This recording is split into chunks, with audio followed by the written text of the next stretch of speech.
বিসমিল্লাহির রহমানির রহিম।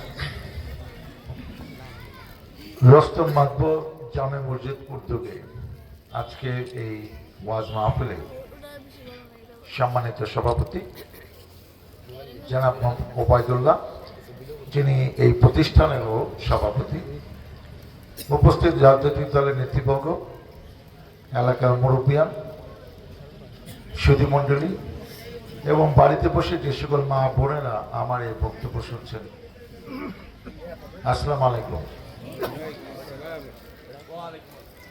আমি ওয়াজ মাহফিলে গেলে যেরকম ড্রেস পরে যাওয়া উচিত সেরকম পরার চেষ্টা করি। আজকে একটা পিকনিকে গিয়েছিলাম চৌরঙ্গি মালিক সমিতিতে, সেই নরসিংদী পালতনায়।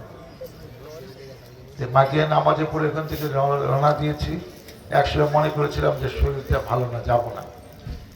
পরে এখানে আমাদের নেতা কর্মীরা এমন তৎপর, ফোন তো আর বন্ধ রাখা যায় না, কর্মীদের সাথে চালাকি করলে লাভ হয় না, ক্ষতিটা নিজে হয়, দলেও হয়। আসতে বাধ্য হয়েছি। আর আমি সাধারণত যেখানে কথা দিই কথা রাখার চেষ্টা করি, কোথাও থামি নাই, ননস্টপে আসছি। এই যে উনি যেসব বয়ান দিলেন, ওনারা তো আফসোসের শেষ থাকতো না, যেহেতু আমাদের একদম পরিবারে অনেক কিছু আমাদের কাছ থেকে জানে, যাই সব কিছুই আল্লাহর উসিলা। সেই জন্য যে অন্যরকম ড্রেস টেস হুজুরা মনে করতে পারে যে পেশা আজকে এরকম ভাবে ড্রেস পরে ওয়াজ মাহফিলে হাজির হয়েছে কেন, এরকম সাধারণত আমি করি না। নেতাদের একটা দায়িত্ব হলো যে তাকে যেখানে যেখানে দাওয়াত দেয়, নেতারও দায়িত্ব সেখানে সেখানে যাওয়া, শুধু ভোটের জন্য না। কারণ তার উসিলায় তার শুভাকাঙ্ক্ষীরা সেখানে উপস্থিত হবে, তার কারণে ওইটার আর্থিক অনুদানও অনেকে দিবে কিংবা বাড়িয়ে দিবে। এবং আমরা যেহেতু মুসলমান, একসময় দুনিয়া থেকে বিদায় নিতে হবে, কিছু কাজ তো করে যাওয়া উচিত যেটা আল্লাহ খেয়াল করে যে না দুই চারটা ভালো কাজ করছিস। কারণ অনেক সময় আমরা যখন জনপ্রতিনিধি হয়ে যায়, এলাকার কথাও ভুলে যায়, মানুষের কথাও অনেক কিছু ভুলে যায়। কিন্তু আল্লাহ কিন্তু কিছু ভুলে না, যে তোকে যে আমি এটা বানাইলাম, তুই বানানোর পরে তো তোর তরিকায় তুই চলছিস, জনগণের কথা কি আসলে তো মনে ছিল? এক সময় কিন্তু সেটা আমাদের রিয়েলাইজেশন হয়। সেই জন্য আমি চেষ্টা করি যে যেখানে কথা দিই সেখানে যেন যেতে পারি। ওয়াজ মাহফিলে সব কথা বলার রেওয়াজ নাই। যারা দায়িত্বশীল, যারা সচেতন, তারা সব কথা বলে না, কিন্তু কিছু কথা না বললেও নিজের কাছে অতৃপ্তি থেকে যাবে। আমরা কিন্তু অনেকেই বিপদে পড়লে কিংবা কখন সমস্যা হয় তখন আল্লাহর কথা মনে করি যে আল্লাহ যদি আমার বিপদ থেকে উদ্ধার করতো। কিন্তু আল্লাহ তোমাকে যে দায়িত্বগুলো দিয়েছে, যে কাজগুলো করার কথা ছিল, যেটা আমাদের দায়িত্ব, সেটা কিন্তু অনেক সুসময়ে ভালো ভালো সময় আমরা করতে পারি না। এবং আমরা যারা ডাক্তার তারা কিন্তু জানি যে আমি সেবা করে কিংবা অপারেশন করে চিকিৎসা দিয়ে একটা রোগীকে ভালো করছি। যদি ডাক্তারের হাতে এত ক্ষমতা থাকতো তাহলে তো কেউ মারা যেত না।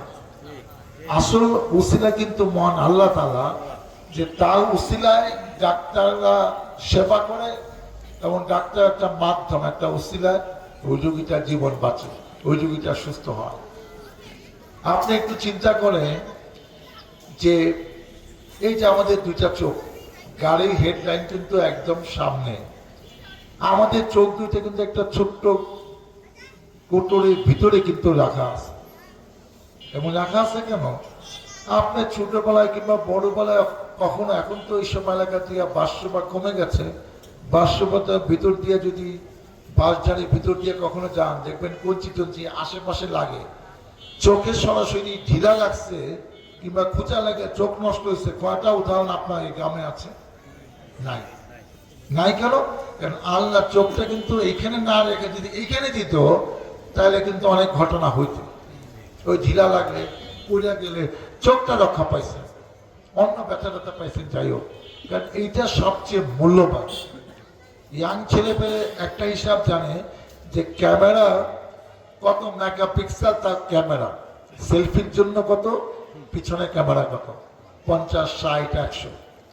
আমাদের এই চোখ 746 মেগাপিক্সেল। এটা অনেকে জীবন দশায় 746 হবে কিনা, একটা ভালো ক্যামেরা, যে মোবাইলের ক্যামেরা যেটার দাম 2 লক্ষ টাকা, অনেকে জীবন দশায় দেখে দিতে পারবেন না যে এত পাওয়ারফুল মোবাইলের মধ্যে ক্যামেরা দেওয়া হয়েছে কিনা। আপনারা দেখেন আমি কথা বলতেছি, আজকে নাকটা উপরের দিকে, কত বৃষ্টির পানি, কত ময়লা টয়লা পড়তো, কেন নাকটা নিচের দিকে কেন, যে নাক দিয়ে আমরা শ্বাস নিচ্ছি, কত কিছু করতেছি। আজকে আমি আপনার দিকে তাকিয়ে আছি, হাত নাড়তেছি, এক হাতে মাইক্রোফোন ধরছি। আরে বাবা, কম্পিউটারে কাজ করলেও তো মেসেজ দিতে হয়। এই কথাগুলো এই কারণে বলছি যে একটা মানুষ পৃথিবীতে জন্ম হয় একই, আস্তে আস্তে হাত পা সবগুলা বড় হচ্ছে। এইটা গরম কে দিচ্ছে? আপনি দিচ্ছেন? এটাও কিন্তু আল্লাহ তৈরি। আপনি জন্মগ্রহণ করে দেখতেছেন সব হাত পা সবকিছু ঠিক আছে, ছোট্ট একটা জিনিস সেইটাই জীবন দশা বড় বড় আস্তে আস্তে বড় বড় হচ্ছে। আজকে কম্পিউটার মেসেজ দিলে কম্পিউটার কথা বলে, কম্পিউটার দেয়। আমাকে কেউ মেসেজ দিয়েছে, আমি চিন্তা করছি, তাকাচ্ছি, হাত নাড়তেছি, এই হাত নাড়তেছি। 50টা কম্পিউটার আমার সাথে পারবে না। আমার ব্রেন যা চিন্তা করতেছে, আমি এখান থেকে কই যাব, কি বলবো, কথাগুলো চিন্তা করে বলতে হচ্ছে। কি একটা জিনিস আমাদের বানায় রাখছে। একটা গাড়ি কিনলে 4-5 বছর, 2-3 বছর ভালোভাবে চলবে, একদম নতুন গাড়ি, ব্র্যান্ড নিউ গাড়ি, যে দামেরই হোক। তারপর থেকে তারা একটু একটু করে মাঝে মাঝে মেরামত করতে হয়। এখানে অনেকে আছেন, আমাদের হৃৎপিণ্ডটা 1 মিনিটের জন্য বন্ধ হয় না, 1 সেকেন্ডের জন্য বন্ধ হয় না। কয়জন মানুষ জীবন দশায় হাসপাতালে ভর্তি হয়েছেন, কয়জন মানুষ এখানে আছেন যাদের বড় বড় অপারেশন করতে হয়েছে। এক একজনের বয়স 50 বছর, 60 বছর, 70 বছর আছে, যাইতে হয় না। একটা জিনিস মেরামত ছাড়া চলতেছে তো চলতেছে, এটা এমনি এমনি হয়েছে। আল্লাহ বানানোর সময় দিছে যে এত মেরামত লাগবে না, মাঝে মাঝে লাগবে, কিন্তু বেশিরভাগ মানুষের মেরামত ছাড়া জীবন পাড়ি দিতে পারবে। এবং সর্বশেষ যেটা বলি সেটা হলো, আমরা আগে শুনছি, আপনারা হয়তো শুনছেন যে বিএ পাশ করলে আর কোথাও টিপসই দিতে হয় না। আমি এখন শিক্ষিত হয়ে গেছি বাংলাদেশে, আমি এমএ পাশ করছি, কোথাও আর টিপসই দিব না, সিগনেচার দিব। আগে সাব রেজিস্ট্রি অফিসে যখন আমার বাবার কিছু জমি টমি ছিল, অনেক জমি বিক্রিও করছি নির্বাচন করতে গিয়ে, তো ওই সময় দেখতাম সাব রেজিস্ট্রি বলতে, স্যার আপনার সিগনেচার করতে হতো। তা আমি একদিন জিজ্ঞেস করলাম যে কেন সিগনেচার করতে হবে, নিয়ম থাকলে করি না, স্যার আপনার সম্মানের লোক। উনি একবারও বললো না যে আপনি একজন ডাক্তার, আমরা যারা শিক্ষিত তাদেরকে আমরা স্বাক্ষর করাই না। উনি বলল আপনার সম্মানী লোক, আপনার সিগনেচার করতে হবে না। ওখানে সাব রেজিস্ট্রি অফিসের সিগনেচারটা ভলিউমের মধ্যে করতে হয়। এই কারণে করতে হয় যে যখন এটা নিয়ে কোনো জটিলতা হবে যে ঠিক মালিক এই জমিটা বিক্রি করছে কিনা, সিগনেচার জাল করলে এটা কোর্টে প্রমাণ করা খুবই কঠিন। কিন্তু আপনার দায়িত্ব নিয়ে বলতে পারি, 800 কোটি পৃথিবীতে এইখানে লক্ষ লক্ষ দাগ আছে, ফিঙ্গারপ্রিন্ট। আজকে যে ভোটার আইডি ইয়াং ছেলেপেলেরা জানে যে আপনার ফিঙ্গারপ্রিন্ট দিয়ে রাখছেন, আপনি ওই ভোটার আইডি তুলবেন, সিম কার্ড তুলবেন, ওইটা 70% 50% মিললে আপনাকে দিবেন, এলে দিবে না। আপনার নামে কার্ড আছে, আপনি এটা দিবেন, কম্পিউটারের সাথে মিললে তখন আপনাকে দিবেন, দিবে না। একজনে এই ফিঙ্গারপ্রিন্ট, এই বৃদ্ধাঙ্গুলের ছাপ, অন্য আঙ্গুলের ছাপ পৃথিবীর কোনো মানুষের সাথে মিলে না। মানে আল্লাহ কি জিনিস, আল্লাহ কি ক্যারিশমা জানে, কিভাবে সূক্ষ্ম সূক্ষ্ম কারিগর, সে লক্ষ লক্ষ কারিগর যেটা করতে পারে না, আল্লাহ সেটা আমাদের করে এই দুনিয়াতে পাঠাইছে। আমরা অনেকে জানি কিংবা জানি না। অতএব এইসব কথা বলার উদ্দেশ্য হলো, আসলে আমরা আল্লাহকে ভয় করি, যা হচ্ছিলে আমরা দুনিয়া আছি। আমি সম্মানিত হচ্ছি, এখানে দাঁড়িয়ে আছি, কথা বলছি, এমপি হয়েছিলাম, ভাগ্যে থাকলে আবার হব, সবকিছু কিন্তু তা হচ্ছে না। অর্থাৎ তাকে জন্য আমরা ভয় করি। এখানে অনেক ইয়াং ছেলে পেলেদের দেখছি, সেই জন্য আমি আমার সম্বন্ধে 2-4টি কথা বলতে চাই। কারণ আমি মির্জাপুর ক্যাডেট কলেজ থেকে 80 সালে ইন্টারমিডিয়েট পাশ করেছি, ময়মনসিংহ মেডিকেল কলেজ থেকে 87 সালে এমবিবিএস পাশ করেছি। তারপর আমি কয়েক বছর ট্রেনিং নিই, আমি 10 BCS পাশ করে 91 সালে যোগদান করে আমি 96 সালে 1 জানুয়ারি পর্যন্ত সরকারি চাকরি করেছি। সরকারি বিধি মোতাবেক যারা BCS পাশ করে তাদের সংসদ নির্বাচনে অংশগ্রহণ করতে হলে ওই চাকরি থেকে পদত্যাগ করতে হয়। আমি পদত্যাগ করে 96 সালে আমাকে মনোনয়ন দেয়, আমি ধানের শীষ মার্কা নিয়ে এই এলাকা আপনাদের ভোটের সংসদ সদস্য হই। আবারও 2001 সালে আবার সংসদ সদস্য হই। আমার বাবা দেওয়ান মোহাম্মদ ইদ্রিস সাহেব 1943 থেকে 88 সাল পর্যন্ত আশুলিয়া এবং ইয়ারপুর ইউনিয়নের চেয়ারম্যান ছিলেন। উনি 79 সালে ধানের শীষ মার্কা নিয়ে এই এলাকার MP ছিলেন। উনি 90 সালে মারা যান। 91 সালে নিয়ামতুল্লাহ সাবু নামে একজন লোক এই সাভার এলাকার সংসদ সদস্য হয়। তারপরের থেকে 96 এবং 2000-কে আমি এই বিএনপি থেকে ইলেকশন করি। আমার ছোট ভাই জাহান মোহাম্মদ মহিনুদ্দিন বিপ্লব 2 বার ইয়ারপুরের চেয়ারম্যান 2003, 2008 সালে এবং 2014 সালে সে এলাকা ভাইস চেয়ারম্যান হয়েছে। আমার আপন বোনের হাজবেন্ড মিনি আপা, যার কথা বললেন, যে মিনি আপা 2011 সালে ইয়েতে মারা গেছে, ক্যান্সারে মারা গেছে। তার হাজবেন্ড হুমায়ুন ভাই 1984 থেকে 2011 27 বছর আশুলিয়া ইউনিয়নের চেয়ারম্যান ছিলেন। আমরা একটা রাজনৈতিক পরিবারের সন্তান, কিন্তু 15 বছর এলাকায় আসতে পারি নাই। নির্বাচন করছি, সেই নির্বাচনে আপনারা অনেকে ভোট দিতে পারি নাই, দিনে ভোট রাতে হয়েছে। অতএব তারপরেও কিন্তু দেশ থেকে যায়নি, কারণ আমার বাবা শুয়ে আছে জিরাবনে, আমাদের যা সম্পত্তি সব জিরাবনে। ইচ্ছা আছে যতদিন বাঁচবো আপনাদের সাথে নিয়ে পাশে নিয়ে কাজ করব, এবং অন্য কোথাও ইচ্ছা থাকলে এতদিনে অন্য দেশে চলে যেতাম। কারণ 15 বছরে আমাদের নামে এই মুহূর্তে মামলা অনেকগুলা খালাস হয়েছে, এখনো মামলার সংখ্যা মাত্র 53।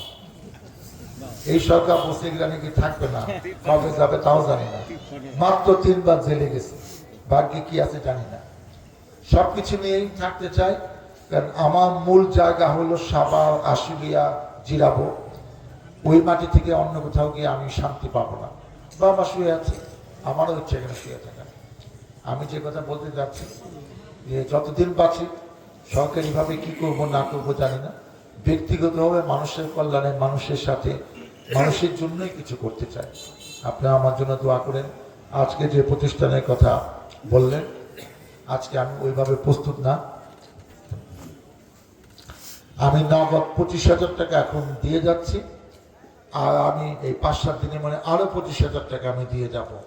আপনি আমার জন্য দোয়া করেন, যাতে আপনাদের সকলের উচিরায় এই মসজিদটির জন্য সুন্দরভাবে নির্মিত হতে পারে, সেই প্রত্যাশা আমি করছি।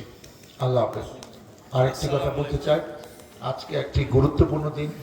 আমাদের প্রিয় নেতা যে এই দল প্রতিষ্ঠা করেছে, বাংলাদেশ জাতীয়তাবাদী দল বিএনপি, উনি জন্মগ্রহণ করেছিলেন এই দিনে 1936 সালে। আমি তাকে একজন ক্যারিসমেটিক নেতা বলি। দেখেন, একটি দল তৈরি করে গেছেন, হাঁটি হাঁটি পা পা করে। আজকে এই দলের হাজার হাজার লক্ষ লক্ষ কোটি কোটি নেতা কর্মী সারা বাংলাদেশে একটি আদর্শ নীতি নিয়ে আমরা আছি। 15 বছর আমাদের উপর কম অত্যাচার হয় নাই। বিএনপির মতোই আছে, তার জনপ্রিয়তা কমে নাই।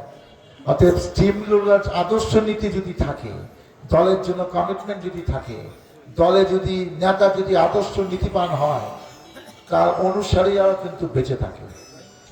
শত প্রতিকূল অবস্থার মধ্যে যারা মনে করেছিল বিএনপিকে অত্যাচার নির্যাতন করে বাংলাদেশ থেকে বিএনপি শব্দটি উঠে যাবে, কোনো নেতা কর্মী আর বিএনপি করতে পারবে না, তাদের ধারণা ভুল। আদর্শ নীতি কখনো মারা যায় না। আপনারা যারা বিএনপিকে ভোট দিয়েছেন, বিএনপিকে ভালোবাসেন, খালেদা জিয়ার নেতৃত্বে আসতেছেন, তারা চুপ ছিলেন, কিন্তু সেখান থেকে সরে যান না।